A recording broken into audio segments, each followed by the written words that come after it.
We talked about how public opinion and the protests affected the war. Johnson, like you just mentioned, doesn't run for reelection. Um, his VP, Hubert Humphrey, runs against Nixon. Nixon's promise is to end the war through peace and honor. Now, or peace with honor. Did he change the policy towards the Vietnam War at all once he won the election, or did he sort of continue the status quo? Oh, the policy. Well, the policy is to turn the war over to the Vietnamese, right? The Vietnamization policy. Um, he picked up a lot of his predecessors' aversion to bombing too much in the North for various reasons. I mean, Nixon was another guy. He wanted to be the guy who ended the war on terms that were reasonably favorable to the United States, but he wanted it to be done. I mean, he wanted his entire second term to be about détente and about rapprochement with China and about building nuclear limitations on nuclear weapons, and he had an entire vision for his second term that obviously did not come to pass for reasons we now know. So he wanted out. Um, you know, um, but at the same time, he wanted to not make some of the mistakes that Johnson had made. And so that's when we see the incursion into Cambodia, some bombing of Cambodia. In 71, we see Lam Son 719, where the U.S. backed South Vietnam into moving into Laos, a very limited operation. We're talking about less than a division strength worth of troops going in to try to just for a short period cut the Ho Chi Minh Trail about 25 miles into Laos, and they weren't even going to stay for that long, right? And that was going to be it. And for various security, reasons, the plans leaked. By this time, obviously, Hanoi had a vast network of spies in Saigon, and the press was even leaking things. And so by the time they launched this offensive in 1971, the North Vietnamese were waiting for them. They had plenty of forces there, and it ended up being sort of a mini debacle, right?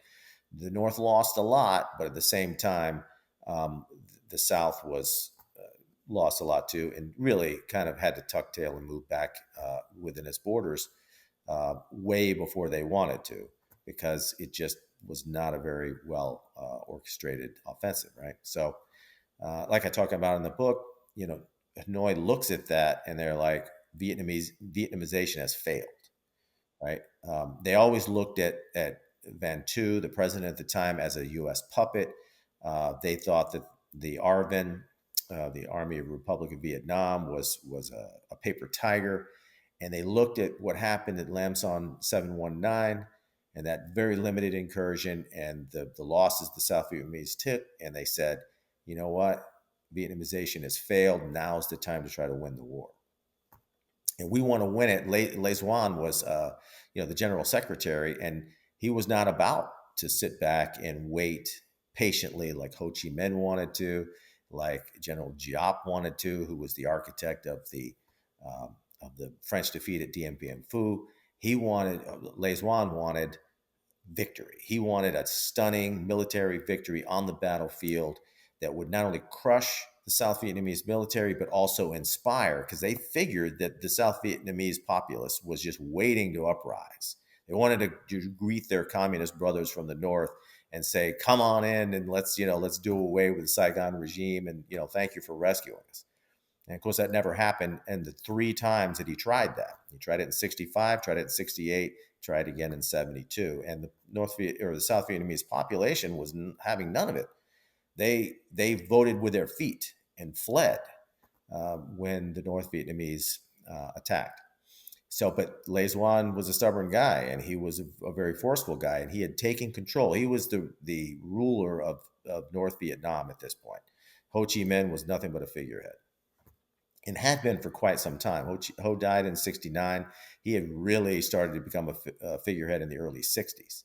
And Le Duan was, meanwhile, younger, more vital, accumulating his power. So he keeps Uncle Ho, the spiritual leader of the country, on one hand, but meanwhile is prosecuting the war the way he wants to. He wants a dramatic military victory. So that's what they do. In March of 1972, they launch the Nguyen Way, the Nguyen Way, right? The Nguyen Way offensive. We call it the Easter Offensive in the West. And so the idea is to crush the South Vietnamese military, and then you're going to engender this massive general uprising amongst the population. Once Saigon collapses, the Americans would have no choice but to leave, and leave unconditionally. And that's what they wanted to achieve. And they massed a huge conventional force in order to achieve that. So briefly, um, in hindsight, you would say that Nixon's Vietnamization strategy failed. No, I would say that it was moving in the right direction. I'd say that Hanoi thought that it had failed because of what happened in Lam Son 719. But there were so many other factors, variables that contributed to that, right?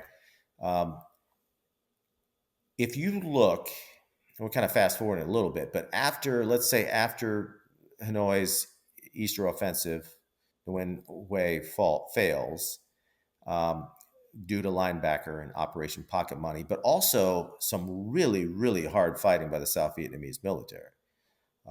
Yes, they were taken off guard.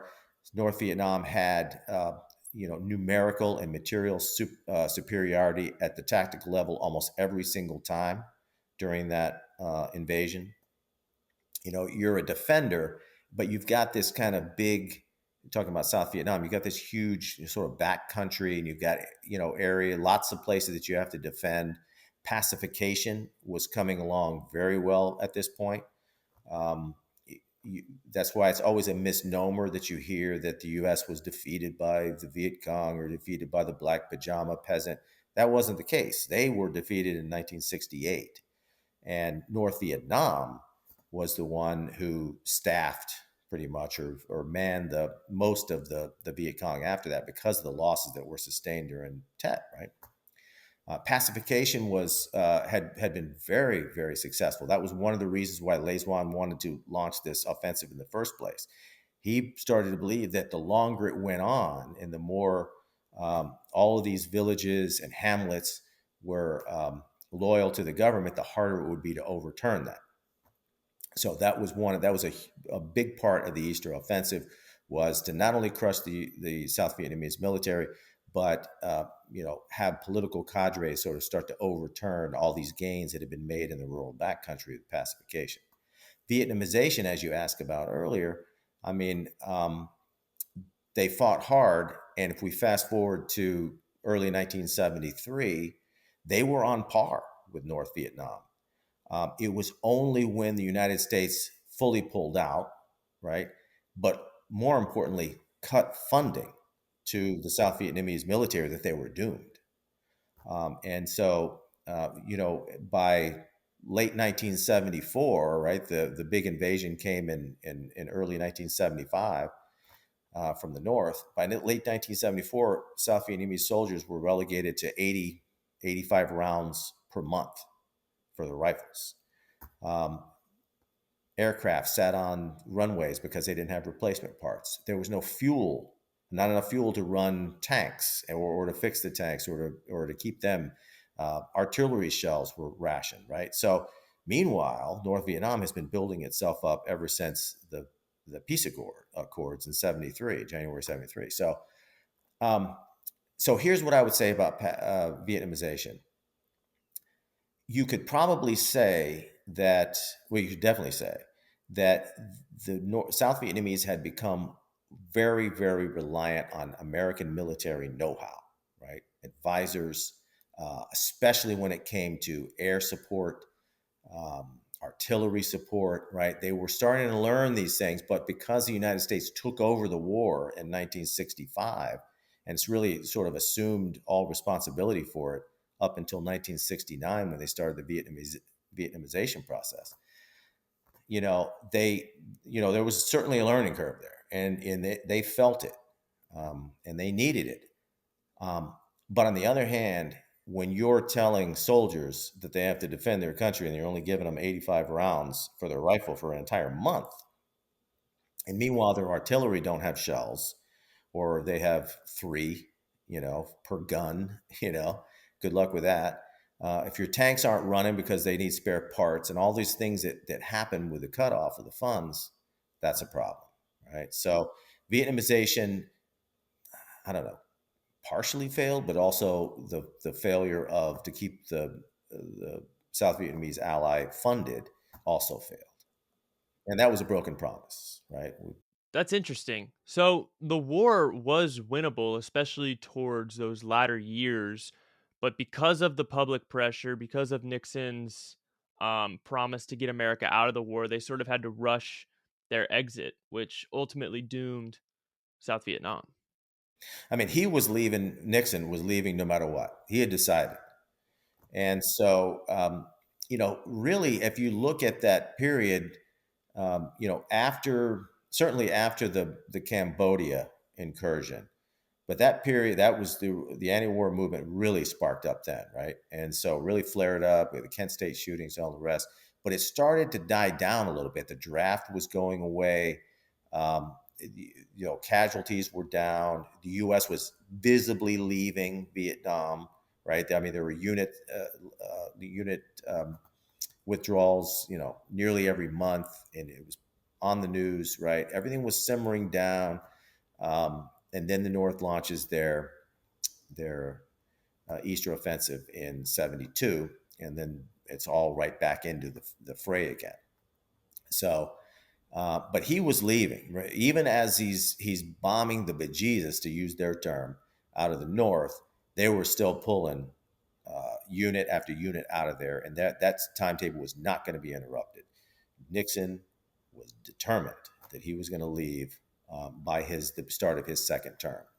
And one reason is because he feared that the 93rd Congress, which was coming in January of '73, was going to just vote to cut off funding, period, and he would be completely hamstrung. And I mean, he has his checkered history, to say the least. But I think that really deep down, for American credibility's sake, he did not want to abandon Vietnam in sort of an abject way. He wanted, Nick Kissinger, his national security advisor at the time, and the one who negotiated the Paris Peace Accords. He was a little more sanguine about just abandoning Vietnam, as long as there was a so-called decent interval, right? As long as they didn't collapse immediately. As soon as the United States left, then credibility would be restored. We did what we were supposed to do, and the United States could, walk around the world stage as someone who kept their word. And hey, that was the South Vietnamese that collapsed. And I've even got in the book, I've got a conversation from the Oval Office, which, between the two, Nixon and Kissinger, that says that exactly. So, there it is, right? So were they winning? I think probably they could have, talking about the Nixon administration and Congress, right? Because Congress was a big part of this. If they would have, if Watergate hadn't happened, and Nixon's, political power completely evaporates because of all that, but then you ask yourself, after all this war, can you send the bombers back in after the Paris Peace Accords, regardless of what the North Vietnamese did? Because remember, Nixon is pledging this to the whole time: sign the deal, and I will protect you. They will send the B-52s back in if North Vietnam violates this agreement. And of course, that never happened. And so, what do you do? How do you go to the American people and say, all right, Operation Homecoming has happened. This is in late winter, early spring of '73. All of our guys are being released. All of our POWs are coming home. We're out. Our military is out of South Vietnam. How do we go back and start bombing again? How do we go? It's, in a way, as someone as politically astute as Nixon was, you would have to think that he should have known that there was no way. And he was not eager to make a new batch of POWs anyway. Every time you send bombers over North Vietnam, you're going to have some planes shot down, and you're going to have some guys captured. It happened all throughout Linebacker and Linebacker 2. So You're going to have more POWs, and the North had used them very skillfully as a bargaining chip. No way he wants that again. Once he was done with Vietnam, he was done.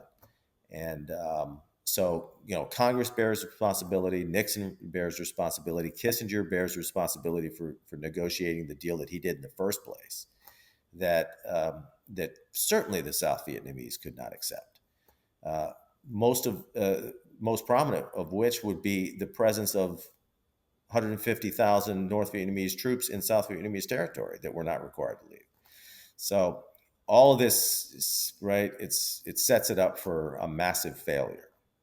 Yeah, that's unfortunate. It's like a lose-lose situation. Maybe if Watergate didn't happen, it definitely would have played out differently. Maybe, but like I said, even that, I think he was ready to leave, and I think Congress was like on a hair trigger, ready to cut funding off. I mean, the 93rd Congress was even more hostile to Nixon and generally the war than any previous Congress. So Nixon won in a landslide in '72, but his victory did not carry over to the rest of his party, and so there was that, and just this idea that I don't think he wanted to go back. I think once they were out, he wanted to move on to different things. He wanted to move on to, like I said, strategic arms limitation and getting the economy back on track, and detente with the Soviets and all. He had these big aspirations, and of course, Watergate undid a lot of that, obviously. But so I don't know, Jake. I don't know. I don't know even if Watergate hadn't happened, if he would have, gone back in forcefully. No, yeah, that's an interesting historical what if.